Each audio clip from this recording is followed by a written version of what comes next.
안녕하세요. 강의를 시작하기 전에 가족에 관한 명언들을 몇 가지 나열해 보려고 합니다. 가족은 우리 삶에서 가장 소중한 존재입니다.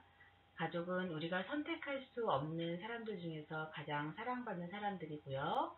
가족은 우리의 기쁨과 슬픔을 함께 나누는 특별한 관계이고, 또한 가족은 나의 뿌리이자 나의 미래라고 합니다. 가족은 우리의 정체성을 형성하고 앞으로 나아갈 길을 밝혀주기도 하고, 가족은 사랑의 시작이자 끝입니다. 가족의 사랑은 우리에게 가장 큰 힘이 되어줍니다. 이처럼 가족은 우리의 삶을 풍요롭게 하고 언제나 곁에서 지켜주는 소중한 존재입니다. 그러기에 가족의 아픔 속에서 힘들어할 때 우리는 위로라는 것을 하게 되고, 위로를 통해서 서로의 감정을 알고 소중함을 알아갈 수 있는 것입니다. 우리가 가족복지를 배우면서 가족에 대해 더 큰 소중함을 느끼는 5장이 되었으면 합니다. 그럼 5장 가족 치료에 대해서 강의를 시작해 보도록 하겠습니다.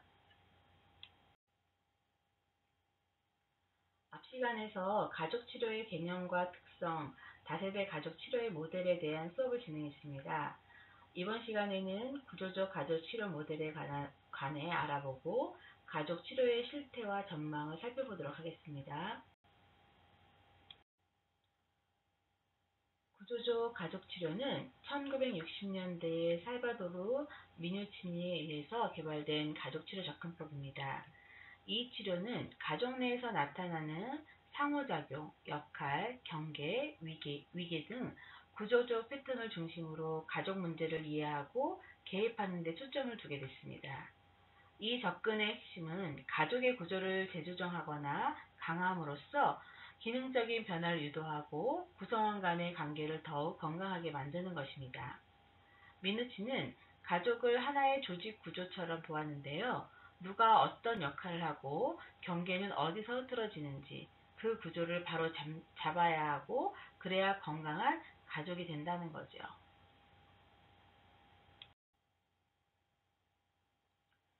가족 구조란 가족 구성원 간의 반복적인 상호작용, 역할, 그리고 행동 패턴을 의미합니다. 이러한 구조는 가족이 직면한 기능적 욕구에 적용하고 반응하는 과정에서 자연스럽게 형성되고 발전하게 됩니다.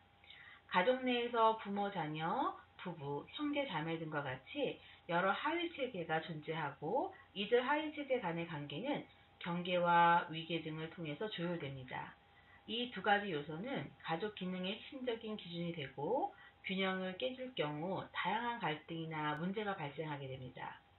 특히 경계는 가족 구성원 간의 심리적, 정서적 거리를 조절하는 기준점을 작용하게 되는데요. 경계가 지나치게 느슨하면 가족 간의 분화가 어려워지고 반대로 지나치게 단단하면 정서적 교류나 유대감이 차단되는 문제가 나타나기도 됩니다. 또한 위계 질서는 가족 구성원 간의 권한과 책임이 어떻게 분배되어 있는지를 나타내는 개념으로 특히 부모의 리더십과 권위가 자녀에게 어떻게 작용하는지가 중요합니다. 만약 위계 질서가 불분명하거나 뒤바뀔 경우 가족 내에서 역할 혼란이나 권력 갈등이 발생하게 되는 거죠. 이는 가족 기능을 크게 저하할 수 있습니다. 건강한 가족은 마치 잘 짜진 팀처럼 서로의 역할과 선을 분명하게 갖고 있습니다. 그런데 이 경계가 흐릿하거나 누군가가 리더가 되지 못하여서 혼란이 생긴다면 감정과 충돌이 돼서 더 커지게 가정에 불화가 생기게 되는 거죠. 그럼 구조적 가족 치료는 치료자가 가족 구성원들과 직접적인 상호작용을 통해서 그들의 관계와 상호작용 양상을 관찰함으로써 가족 구조 내에서 발생하는 문제의 핵심 원인을 파악하는 치료 접근법입니다. 이 치료에서는 가족 내의 역할 분담, 경계 설정, 위계 질서 등 구조적 요소에 주목하면서 치료자는 이러한 구조를 조정하거나 재구성하는 방식을 개입하고 시도합니다. 특히 이 치료는 문제나 증상 자체를 직접적으로 해결하기보다는 해당 문제를 발생시키고 유지시키는 가족 구조에 왜곡되는 것을 수정함으로써 자연스럽게 증상이 완화될 거라는 체계적 전제 하에 이루어지게 됩니다. 이러한 접근은 이론적으로 탄탄하면서도 실용성이 높고 비교적 단기간 내에 구체적인 변화를 유도할 수 있다는 특징이 있습니다. 다양한 가족 문제 해결에 효과적으로 활용될 수도 있습니다. 구조적 가족 치료는 말 그대로 가족의 틀을 다시 짜는 작업입니다. 증상을 없애려고 애쓰기보다는 그 증상이 만들어낸 판을 바꾸는 거죠. 그래서 빠르고 실천적인 변화가 가능해진다는 겁니다. 이 접근은 즉각적인 감정의 경험과 지금 여기에 상호작용을 증시하는 인본주의 심리학의 철학을 근거를 두고 있습니다. 이 관점에서는 개인이 자신의 감정을 자유롭게 표현하지 못하고 충동을 억제하거나 감정을 억압하는 것이 가족 내의 갈등과 문제의 주요 원인으로 작용한다고 볼 수 있습니다. 이러한 이론적 배경을 바탕으로 한 치료는 가족 구성원이 자신의 감정에 솔직하게 접근하고 이를 자발적으로 진정성 있게 표현함으로써 변화가 가능하다고 믿습니다. 대표적으로 치료자는 칼 휘테커와 버지니아 세디어가 있는데요. 이들은 가족 치료 현장에서 감정의 흐름과 개인의 성장을 촉진하는 데 주력했습니다. 감정은 억누른다고 사라지지 않습니다. 세티어와 히터커는 가족의 진짜 감정을 연결할 때 그 안에서 변화가 시작된다고 보았고, 감정은 치료의 도구이자 길잡이였다는 거죠.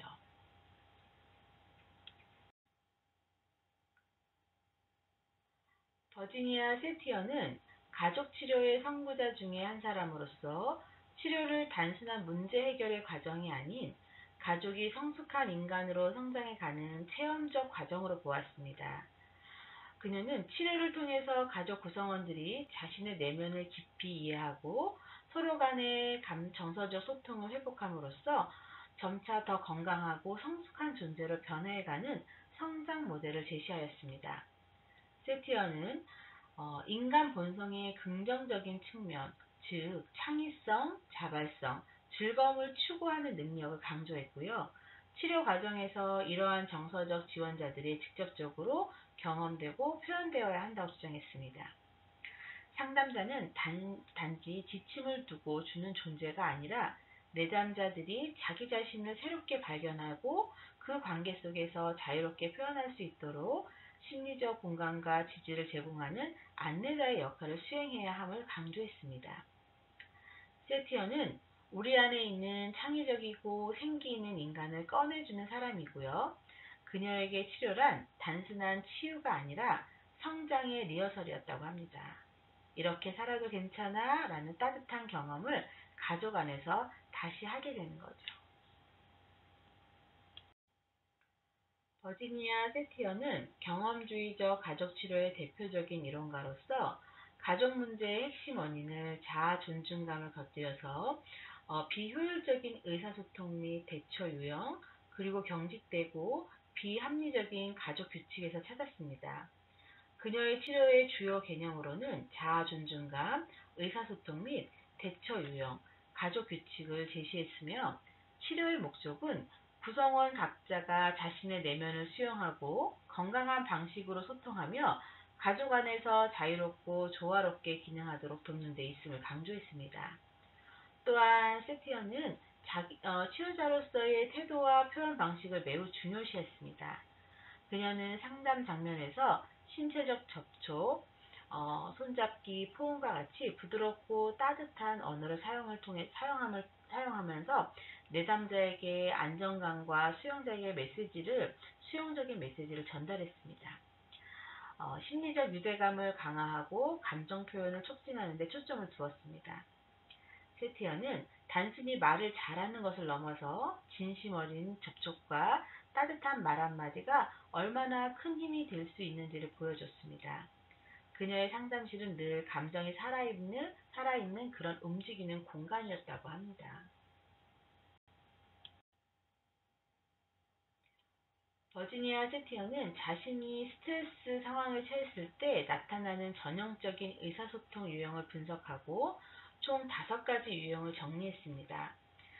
그녀는 사람들이 자신을 보호하고 스트레스에 대처하기 위해서 사용하는 의사소통 방식을 가리키는데요.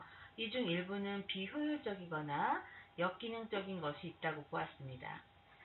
세티어가 제시한 역기능적 의사소통 유형을 다음과 같이 살펴볼 수 있습니다.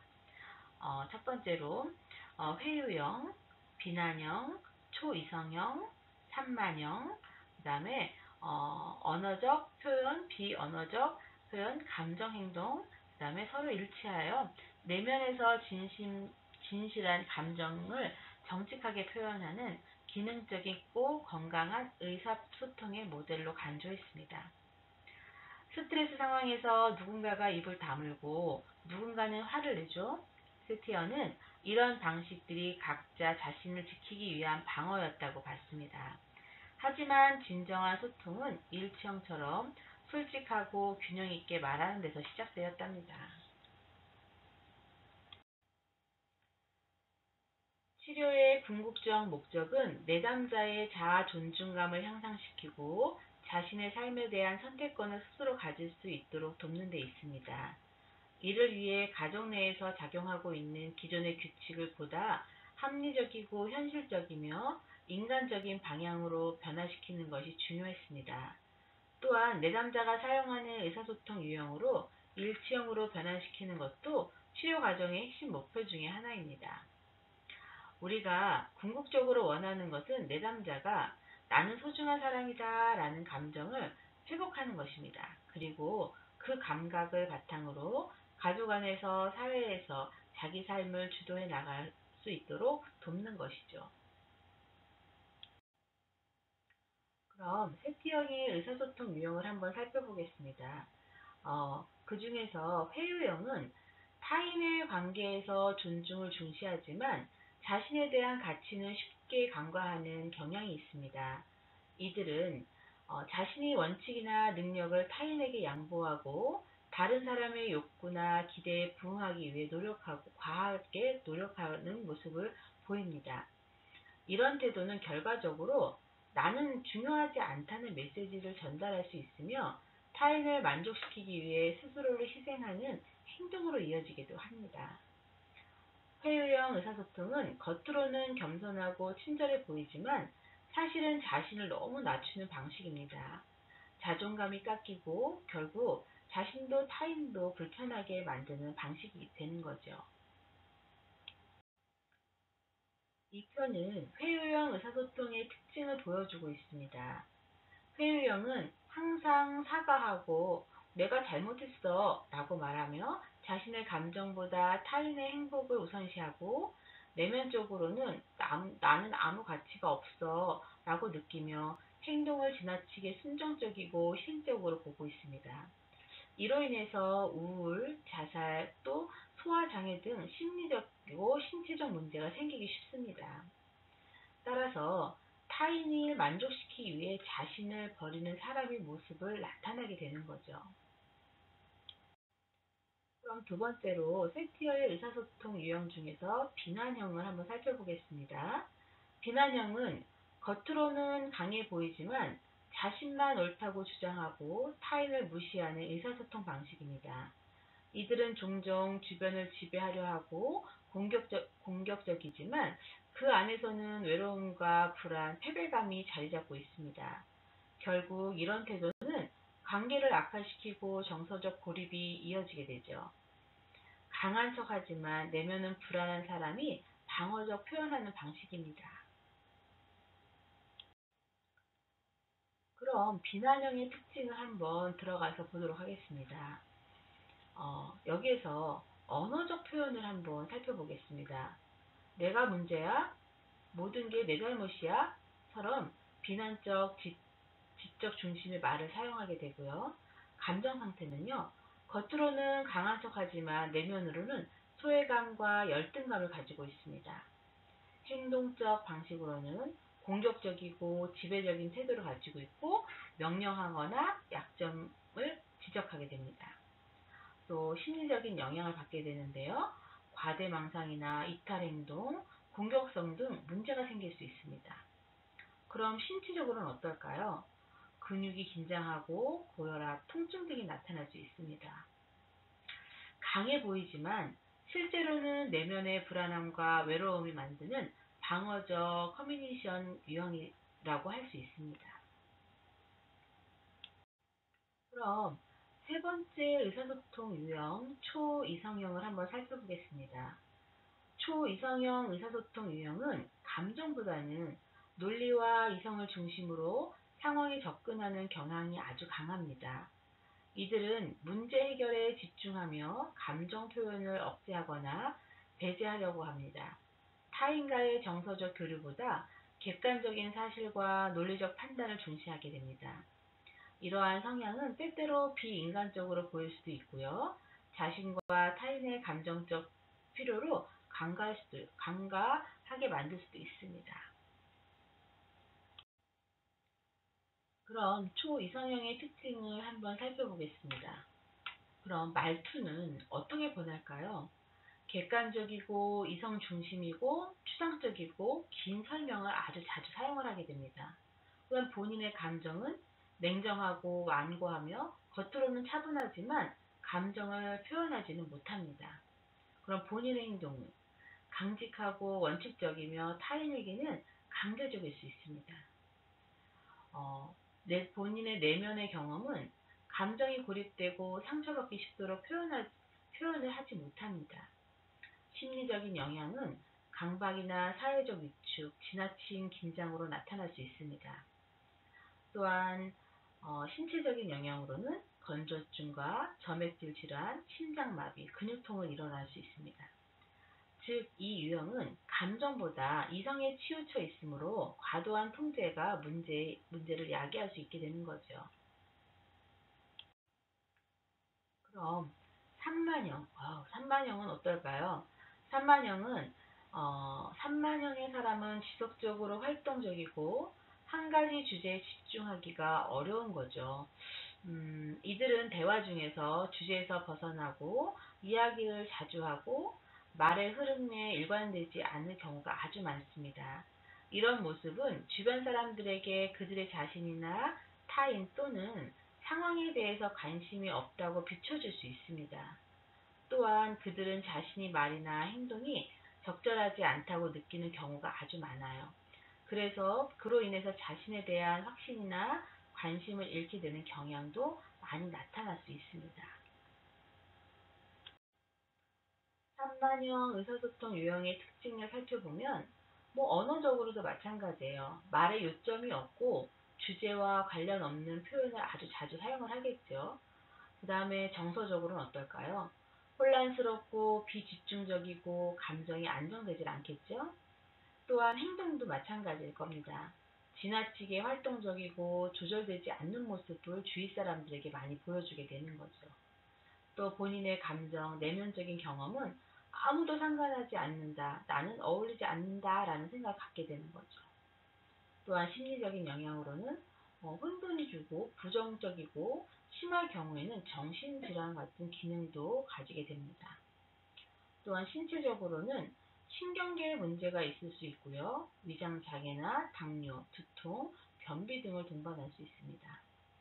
즉, 산만형은 감정, 행동, 사고가 일치되지 않아서 타인 관계나 건강에 부정적인 영향을 줄 수 있는 유형입니다. 일치형은 자신의 정서와 사고를 일관성 있게 표현하며 주변 환경과 상황, 그리고 타인을 깊이 이해하려는 경향을 지니게 됩니다. 이러한 특성은 건강한 인간관계를 형성하는 데 있어서 중요한 기본 원칙으로 반영할 수 있습니다.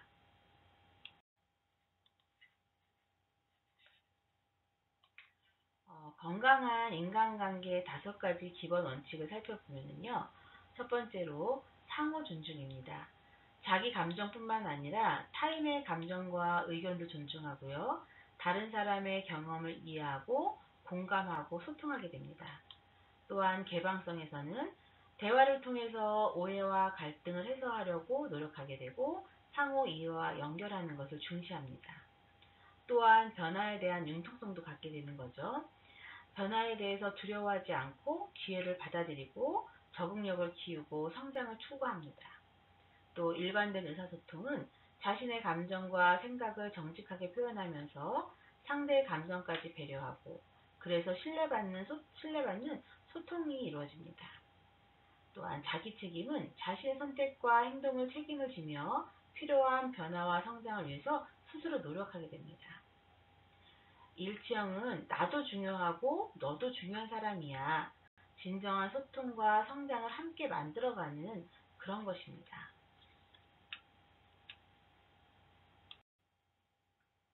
그럼 해결 중심적 가족 치료 모델을 한번 살펴보겠습니다. 해결 중심 가족 치료는 문제의 원인을 깊이 있게 분석하기보다는 문제 해결에 초점을 맞추는 접근 모델입니다. 이 치료 기법은 드세이더와 버그에 의해서 발견되었고요. 내담자와 가족의 직면한 문제를 직접적으로 해결하는 것을 목적으로 하고 있습니다. 이 과정에서 내담자의 자원, 과거의 성공, 경험, 그리고 강점을 적극적으로 활용하고요. 해결 중심 가족 치료는 짧은 시간 내에 효과적인 변화를 이끌어내는데 아주 중점을 두고 있습니다. 해결 중심 가족 치료는 여러 가지 기본 원칙을 기반으로 진행됩니다. 첫 번째로 건강한 측면과 강점에 초점을 맞추고 병리적인 특성을 배제합니다.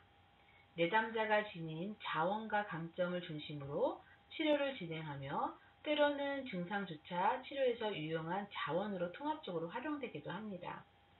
세 번째는 치료는 특정 이론에 구애받지 않고 비규범적이며 내담자의 관점과 의견을 존중하는 방식으로 진행됩니다. 네 번째, 치료 기법은 단순하고 실용적인 방법을 우선으로 사용합니다. 다섯 번째, 변화는 항상 가능하다는 전제하에 변화의 조짐을 민감하게 감지하고 이를 적극적으로 활용하는 것이 아주 중요합니다. 여섯 번째, 치료는 현재의 상황에 집중하되 미래지향적인 목표 설정을 통해서 방향성을 제시하게 됩니다. 마지막으로 일곱 번째는 치료자와 내담자 간의 협력적이고 동등한 관계를 형성하는 것을 중시합니다. 이러한 접근은 짧은 시간 안에 실질적인 변화를 유도하고자 하는 단기 치료 모델의 핵심 가치를 반영하고 있습니다. 그럼 현실적 치료적 모델을 한번 살펴보겠습니다. 현실 치료는 윌리엄 글라서에 의해서 창안된 상담 기법으로 인간의 행동을 이해하고 변화시키기 위해서 선택 이론의 기본 개념을 바탕으로 하고 있습니다.